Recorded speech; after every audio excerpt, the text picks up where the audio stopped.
V. Charmaine Roll here in our continued series of FIE's behind the scene lead costuming.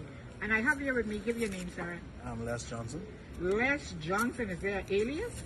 Just Les. Just Les. Okay, Les, give us, tell us a little bit about yourself and tell us your history in lead costuming. I've been involved in lead costume. I started off in the junior group, Happy Youths. That would be way back in '79. And then from there, I moved on to the Valley Boys and spent quite a bit of time under the tutelage of Vincent Gus Cooper, the master. And then from there, we formed Roots, of course. And so I've spent quite a bit of time between those groups developing my craft in the art of lead costuming. Okay, so you skipped something in your history now. Tell us how you really get involved to the administrative end of Junkanoo.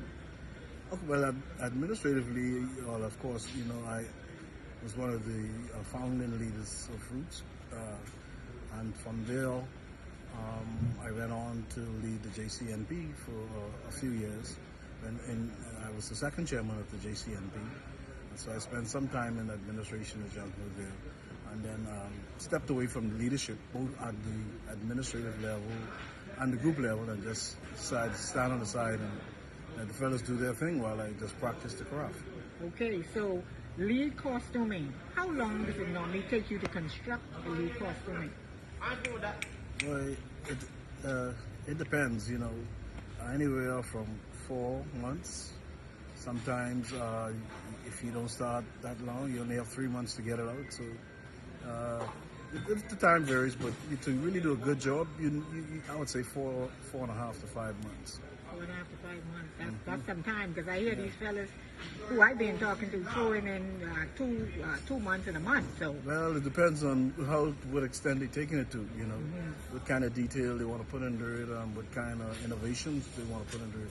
I like to do things different, so I like my costume not to follow the normal costume structure, Okay, the question, what I always throw there is, how many you got under your belt? Because I know you've been doing this constructing for a while in these pieces, so how many have you won?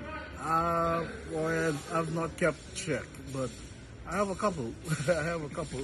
My first win, I think, was with Jim Brown Flower Pot, and we had a group at that time called, I think it was the Premier Dancers. Oh, okay. That was Offspring of the Valley also.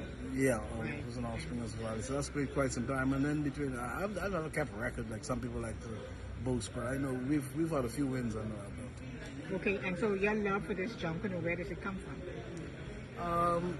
Well, I'm an architect, an artist first, and I feel that that combination, creating, building, because in Junkanoo it's not just the art, it's also the structure.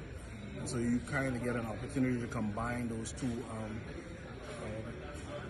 two professions together: art, architecture, structural engineering, that kind of thing. So that, I think, that draws me into and keeps me going in the Junkanoo arena. So is there anything we should expect from you this year? Well, again, we want to compete in the A category, of course. We're still working in A category, so we want to compete both mornings, and so look for some innovative pieces. I think when you see the most innovative pieces on both mornings, you have an idea where it comes from. Okay, folks, there you have it, Mr. Les Johnson, one of our persons in F.I.E Junkanoo Rush behind the scenes lead costuming. Thank you.